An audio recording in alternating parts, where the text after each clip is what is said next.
In the name of the Father, and of the Son, and of the Holy Ghost. Amen. Oh, there goes my piece of paper. Yes, I normally preface my sermons with a brief explanation of the origin of the texts of the Mass, because I think it's quite interesting, really, for you to know where they come from and why they're there, and particularly if it's a feast day, which it is today. So, if I say it is a relatively modern feast, goes back to the end of the 19th century. That's not to say that it's not extremely important for us today. As far as the texts go, it's extremely well put together. And indeed, the hymns in the breviary this morning, it's very long, are extraordinarily beautiful. They don't aspire to the simple nobility of Vatican II. They're written by Leo XIII and they're extremely beautiful. But there you are. The feast was instituted when? 1884 by Leo XIII. Then it actually disappeared during the reforms of the calendar and breviary by St. Pius X, some 10 years later. And then, after another decade, it was restored by Benedict XV. This might seem to you people a bit of a lottery, the bishops and popes changing things around and doing this, that and the other. But I think before Leo XIII, the idea of having a liturgical feast of the Holy Family to inspire holy families among the faithful was unnecessary, because everyone accepted that families should be holy, even if it was only in a civil way. The necessity of order that a family provides was seen by everyone. And I don't say necessity lightly. If I'm going to go into a bit more detail than normal today, it's because we're seeing the results now of what was started well over 100 years ago.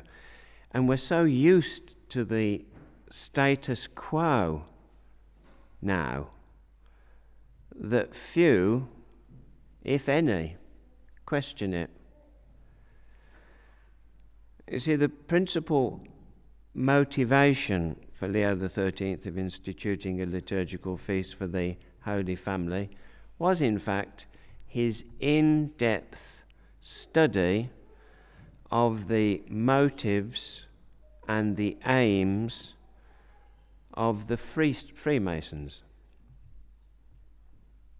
I mean, you might have all read, as far as I know, you might have read Humanum Genus, which is the most famous of the pronouncements of the Holy See on this secret society. But even if you have read it,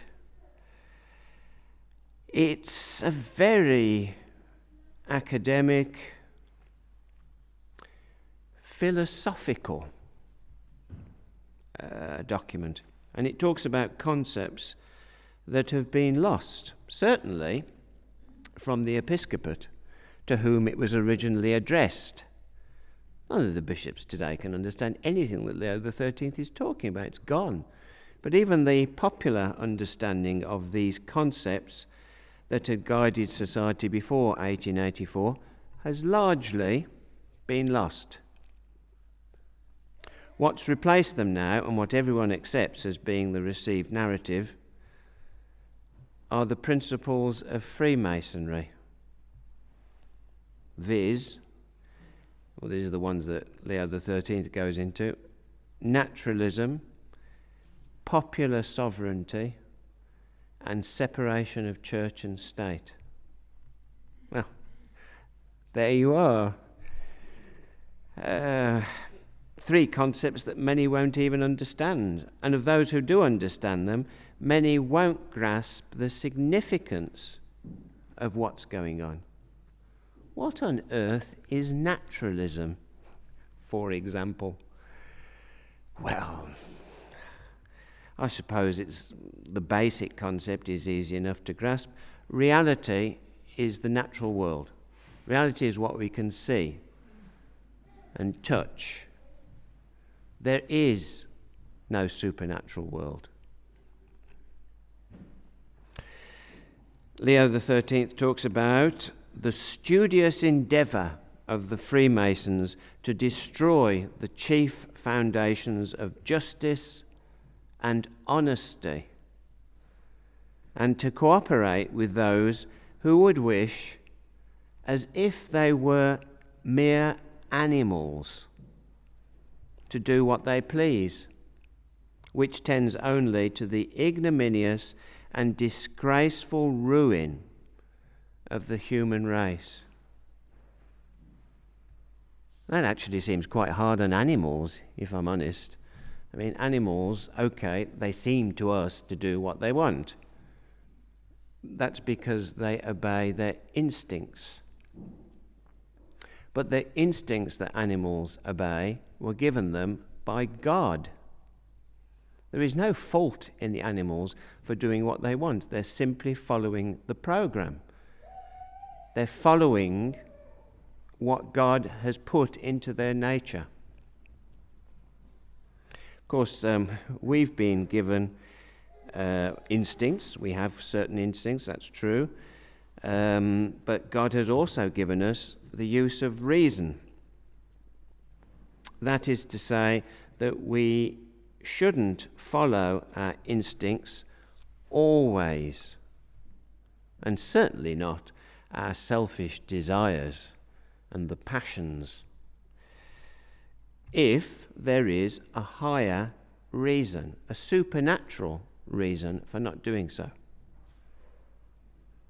This, I think, is the most important principle, because, as Leo XIII says, it leads, if you don't keep the Catholic principles but adopt the Freemasonic ones, it leads to the disgraceful ruin of the human race. Does it look anything like that at the moment? I'm suggesting to you today, dear faithful, it does. It looks very much like that. The ruin of society. Of course, what makes that principle possible is the other two. Popular sovereignty. What is popular sovereignty? That looks very nice when it's written in a papal document. But it basically means democracy. Democracy. And I would say the third one, separation of church and state, that also leads to this. State wouldn't be able to get away with it if it were united to the church. I mean, these ideas, you might talk about these ideas, democracy and separation of church and state with members of your family or some of your friends or your mates at work or at school or whatever, and I'm sure the general consensus will be these are good things. Even Catholics, I'm sure, would say that today, because it's the received wisdom. These things are good. And they might say, if they're pretty sharp, well, the ideas of naturalism, if they were imposed from above by a dictator, say, the principles would still be taught, and indeed imposed, even without democracy. But it's the significant thing is the idea that the people choose. The people choose these principles. The people choose naturalism. And where do they get them from? It's not some vast number of, even a majority of people who think like this, who have a naturalist view of things. It's a very small number of influencers, we call them in this internet age, don't we? Influencers or handlers. Those people put these ideas here and bombard the people with propaganda, and then the people choose them freely. I mean, the whole principle of democracy, if you introduce democracy asking the people what they want, the answer you're normally going to get is Barabbas. Universal suffrage is quite a recent thing. And of course, it was propagated by the Freemasons. And what happens in universal suffrage is that you offer everyone, whether they have a stake in the results of their decisions or not.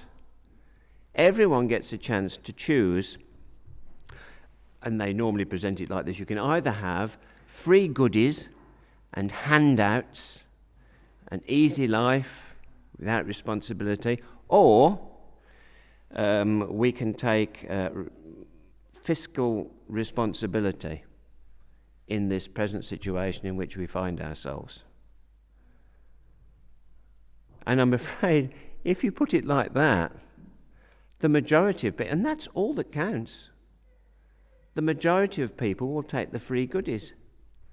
They're not interested in fiscal responsibility.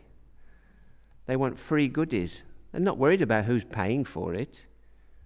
They just like the free things. I mean, there was a woman, I would never dare say this in a sermon, had a woman not said it. But she said, I mean, universal suffrage, certainly women shouldn't be allowed to vote. Oh, and then all the people on CNN and Sky News threw up their hands and said, how can this woman say this? And she said, well, what do these politicians say to women? They say, we'll pay for health care, we'll pay for tuition fees, we'll pay for daycare. You can go out and do what you like, work if you want, spend the time in the gym with your mates, whatever, but you can get all those things for free. So women say, oh yeah. I mean, not because they're women, but they're part of the general humanity. That's because of original sin what everyone wants. So you could at least cut down by half this tendency if you took away the vote from women. She says. But as I say, I wouldn't dare say that. I think when it comes to the other one, which is the separation of church and state, the reason why people are not in favour of the union of church and state is because they think that the state will interfere in the affairs of the church, which is fair enough. The state shouldn't interfere in the affairs of the church. But what they don't see is that's when it goes wrong. What should happen, actually, is that the church doesn't interfere in the affairs of state, but guides the affairs of state by presenting the state with the objective morality of God. Otherwise, the state, which is completely secular, obviously, will have nowhere to grab its moral principles from. You can't vote on moral principles. You can't say, well, what do we think? Shall we kill babies in their mother's womb, even up to the moment before birth? Who thinks that's a good idea?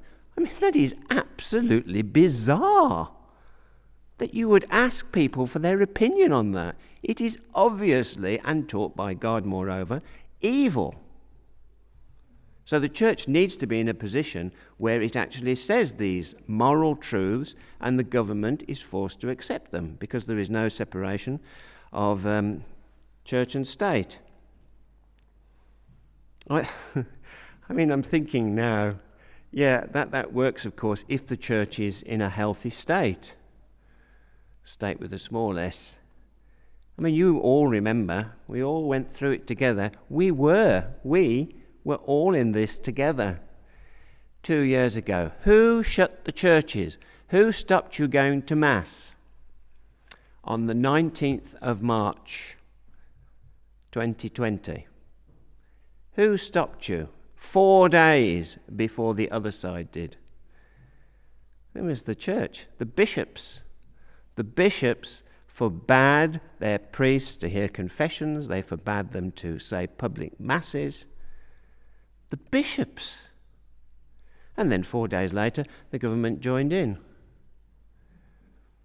That's quite appalling, really. I mean, if the Catholic Church had stood up to this stupidity as an institution when they mooted the idea, we might actually interfere in church affairs. The Catholic Church had stood firm and said, oh no, not in Scotland. That's not happening. They would never have been able to get away with it. Any of the social distancing, and certainly not shutting churches.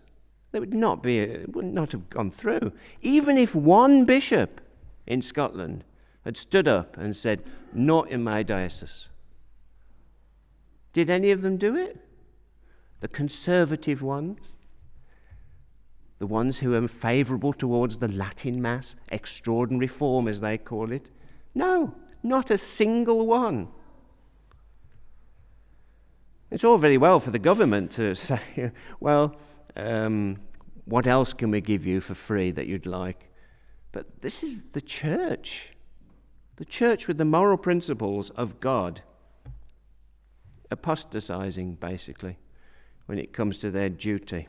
I mean, this is, incidentally, what I've been telling the teenagers in my weekly catechism lesson with them. Teenagers are quite difficult to teach, I can tell you that. You know, people who've got teenage kids, you look at their sullen faces and their pouting lips, and they're not interested unless you make it interesting. So it's quite difficult to make it interesting. How can you present the truths of the faith in an interesting way? I mean, it's all very well, you can teach them, I don't know, the Ten Commandments or the 7 deadly sins or whatever it is. But they know all those things. They learnt those when they were 7 or 8. They know all that. And then you're going to go through those things again. They'll just be bored stiff. So I thought, well, we need to do something else. We need to have an application of these things. So there is actual things out of the catechism, these lists of goodies that we're supposed to know to get us to heaven. That's true, I do that. But I also like to look at something else, something a little bit more like what we're talking about today. Because teenagers need to start thinking like that. Then physically, they're not children anymore. They are developing into adults. Of course, mentally, they are still children. And even the state recognizes that till they're 18. So they need to be led towards a real understanding of the application of the Catholic principles which are given by God.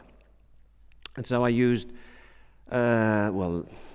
last few months at any rate, I've been using the screw tape letters. C.S. Lewis was written in 1942, perhaps 1940.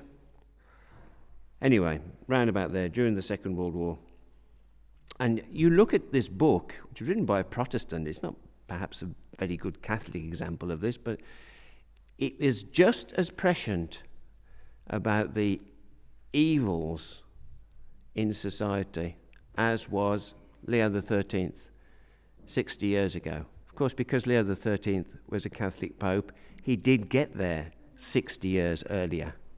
But still, C.S. Lewis is starting to see where these things come from, where the trouble in society is coming from. And of course, also, this is after the intervention of the First World War. The First World War entailed the enforced breaking up of most of the families in Christendom. Men would have to go off and fight. That's very much against, well, not just Catholic families, holy families, it's against the whole principle of family. Along with the destruction of the last Catholic monarchy and all sorts of other things. There were complete changes in society after the First World War. And in fact, I think that's why Benedict XV decided to restore this feast that had been lost in the administrative and liturgical changes under Pius X. Before, as I said, 1884, there wasn't really any necessity of having a liturgical celebration of this because family principles were still intact, even in general society. And then, as I say, with the moving things about and getting things organised in Pius X's reform, it disappeared again after 10 years. But then, 10 years later, Benedict XV thought, no, that was really important. That needs to come back. It is important that people see the Holy Family, because the principle of family is being attacked more than ever nowadays. So it's a modern feast because of a modern problem, which was, until recently, rarely seen in families outside the church, but which, since the council, even in the church, even Catholics now have lost it, because the Vatican II Church just teaches what it likes. Nothing to do with the revelation of God, but very much to do with Freemasonry. So, what Lewis had to say about the principles of Freemasonry filtering into society is not so much a warning as an explanation of the mechanism of how these principles are now accepted wholesale by all of society.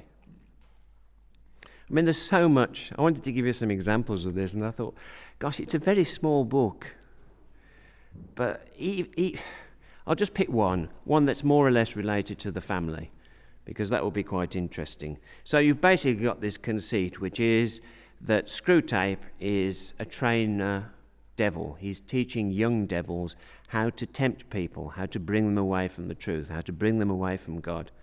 And his protege is called Wormwood. So you've got Screwtape and Wormwood, who's the apprentice devil. And one of the things which I thought was very, very telling is when he talks to Wormwood about love. Wormwood thinks that, well, love is such a basic thing. It's part of human nature. Obviously, human nature comes to it from God. And then, with the revelation of the Son of God, we now know that this is, according to St. John, this is the virtue on which we will be judged when we die. Love one another. I think in the last years of his life, that's the only thing St. John said to all his disciples. Love one another. It's so important. How are we going to corrupt that? Asked the devils. Well, we need to, and this is the very practical sort of bureaucratic way of going about it. What we need to do is move people's minds away from marriage, because marriage is a duty-based relationship. That has to go. It's no longer a duty-based relationship, it's more or less the voluntarization, feelings that are important. And Screwtape acknowledges that there is an association of affection between the parties with sexual desire.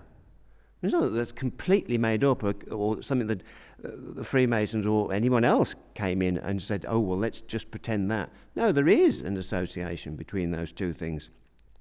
But, he says, God has also made the offspring dependent on the parents and given the parents an impulse to support it, thus producing the family, which is like the organism, only worse. I mean, when he says organism, he means the individual organism, which has parts that work together, but it's not conscious. But when the family works together, it is a conscious decision of all the members, like your hands or your legs or your lungs or your eyes or whatever. All those things work together without thinking about it.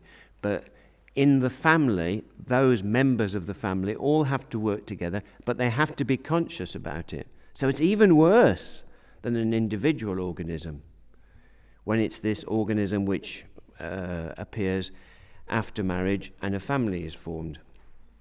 And he says the members are more distinct, yet also united in a more conscious and responsible way.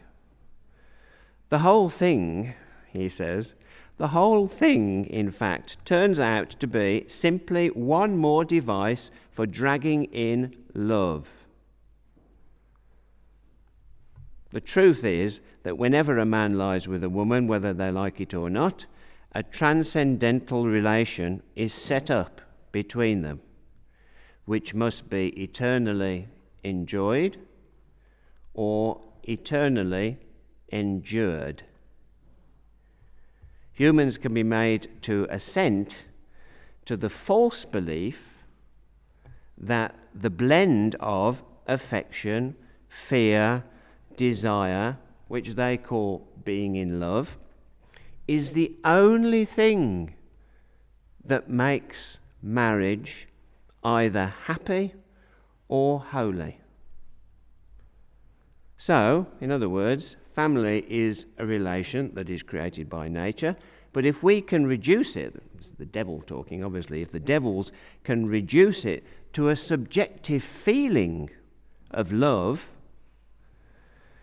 then the minute you lose the love, you lose the duty.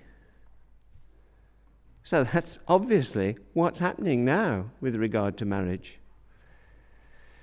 And it's particularly with regard to the faith. This is how, this phrase, I mean, I'm relatively old. I know I don't look it, but I'm relatively old. And I studied English at university. I speak English very well. At least I write English very well. Perhaps the speech is a bit ropey. But anyway, all these new words, empowerment. I'd never heard empowerment when I was at school. All these new words are coming in, and slogans, and love is love is the latest one. This justifies transgenderism, homosexuality, any of the MP, NQ, Y, Z, whatever. All that is justified by love is love. And that's replaced the definition of marriage, and it has no boundaries, because love is love can include bigamy or even polygamy. Love is love can include two brothers married.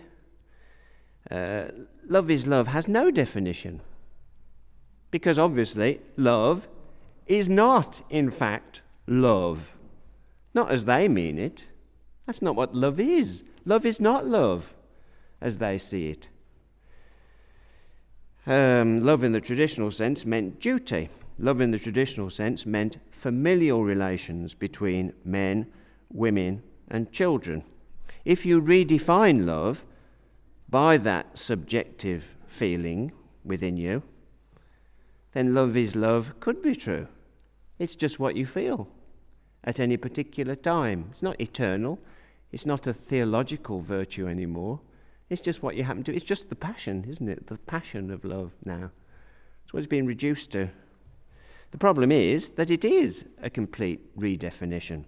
It's robbing marriage of its identity and then wearing it around you like a fur coat or a skin suit. I don't know how much of that the teenagers took on board. Indeed, looking around at your faces, I'm wondering how many of you are taking all this on board. But it's absolutely fascinating. This man wrote this 70 years ago. That's extraordinary. This is what's going to happen if we don't stop now. I mean, he puts it in the conceit of it's the devil who's trying to do this. And I suppose ultimately it is. Who's the god of the Freemasons? Baphomet, or any of these other ghastly concepts that they have, the grand architect of the universe. It's certainly not the Christian God. That is clear. Certainly not. So he saw all that. And I think that if I can put that across, not because I say it, they're not going to listen to me, but if this is in a book, you can read this. You can watch it online. You can see these things online. Then teenagers think, oh, well, that must be true then. Everything you see on the internet is true. So they can see that, and then they take it on board. At least I hope so. But it is hard to take it on board because it's so against what the media tell us all the time. But the situation is incontrovertible. I mean, this is the state of society, and particularly the family today. It is still. We can see it. I mean, you might want to argue about what the cause of that is, but this is what Lewis says, this is what Leo XIII says, and it's certainly what I think. This is the society we're now living in, the ideal of self-sacrifice, which a family engenders and needs to survive, is being relentlessly attacked. And if the members of a family are selfish, not only will family life not be happy and blessed by God, but it will eventually disintegrate. So we need to nurture family life. And the best way to do that, well, is obviously to practice self-denial, since that's at the root of all these things. Continually put others first. But I think most importantly of all, to pray together. To pray as this organism which is the family. To pray together, not just to pray as individuals, but to pray together. That's really, really important. Family prayers nowadays are more vital than ever if we're to survive in this ungodly world. I think if you can take that away with you from Mass today, the resolution to persevere in your family prayers, then you've certainly learned the lesson of today's feast. Let's imitate the example of Our Lady, St. Joseph and the Christ child, and make Edinburgh a parish of holy families. In the name of the Father, and of the Son, and of the Holy Ghost. Amen.